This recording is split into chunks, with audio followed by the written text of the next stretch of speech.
তারা বলেছেন যে তাদের যৌক্তিক কারণ আছে বিশ্বাস করার যে মানবতা বিরোধী অপরাধ ঘটেছে। তারা বলছে না যে হ্যাঁ ফৌজদারি আদালতে নেওয়ার মতো অবস্থা তারা পেয়েছেন, কারণ উনি যেটা বলেছেন এটা খুব টেকনিক্যাল বিষয়, কিন্তু আমাদের সকলের এটা বুঝে নেওয়া ভালো।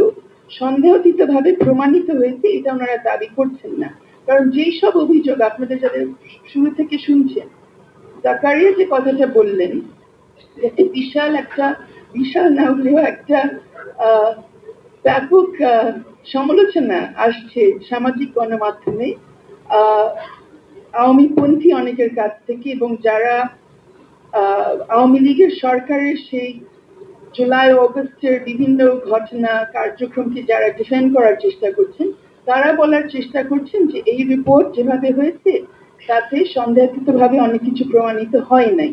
কেউ তো দাবি করে নাই যে এই রিপোর্টে সেগুলো সন্দেহাতীত ভাবে প্রমাণিত হয়েছে।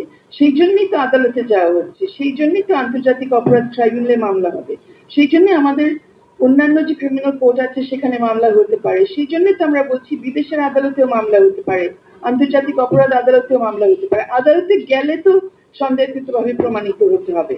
এই রিপোর্টের মাধ্যমে তো সেটা হওয়ারও কথা ছিল না, সেটা হয়ও নাই, আমরা কেউ দাবিও করছি না। কিন্তু এখানে যেটা হয়েছে যুক্তিসঙ্গত কারণ আছে বিশ্বাস করার, এটাও কিন্তু খুবই গুরুতর একটা ব্যাপার। আমার সুযোগ এবং যেটা যে অভিযোগ জাকারিয়া বললেন যে জাতিসংঘ এই রিপোর্ট তৈরি করেছেন আমাদের সবার কথার ভিত্তিতে, এটা হলে আমি খুবই গর্বিত হতাম যদি এটা সত্য হতো, কিন্তু তা হয়নি। আরো অনেক অসংখ্য জনের মতো আমরাও সেখানে তথ্য পাঠিয়েছি, কিন্তু এর বাইরে আমাদের সেখানে আর কোনো অংশগ্রহণ করার কোনো সুযোগই ছিল না। কিন্তু আমার সুযোগ হয়েছে অন্য দেশের মানবাধিকার লঙ্ঘনের ঘটনা নিয়ে জাতিসংঘের পক্ষ হয়ে তদন্ত করার।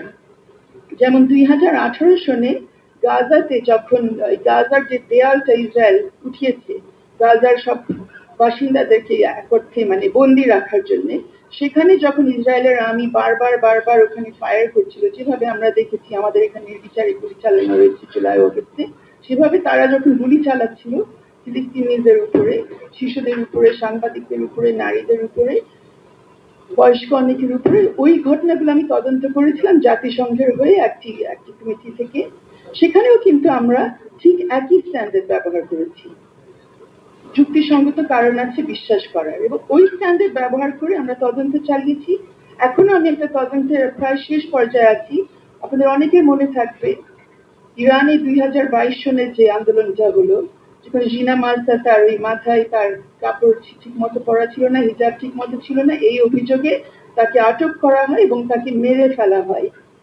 তাদের একটা কি বলে নাকি নৈতিক পুলিশ বা মোরালিটি পুলিশ, বাংলাদেশে আমাদের এরকম কিছু নাই, আশা করি কোনোদিন হবেও না। তাকে যখন মেরে ফেলা হয় সেখানে কিন্তু একটা বিশাল আন্দোলন হয়, অনেক মাস ধরে চলে, এবং সেখানে সেই তদন্ত কাজে আমি ওদের নিচের দায়িত্বে আমি আছি জাতিসংঘে। আমরা 2 বছর ধরে তদন্ত চালিয়েছি। ওই কথাটা আমি আপনাদের সামনে তুলছি কারণ ওখানেও একই অবস্থা, এইভাবে একই স্ট্যান্ডার্ডে একই মাপকাঠিতে তদন্ত হচ্ছে।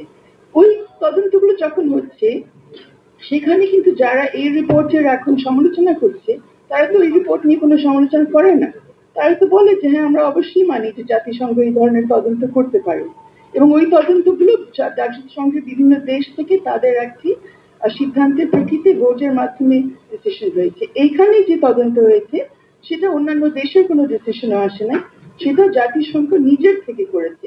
জাতিসংঘের সর্বোচ্চ যিনি আছেন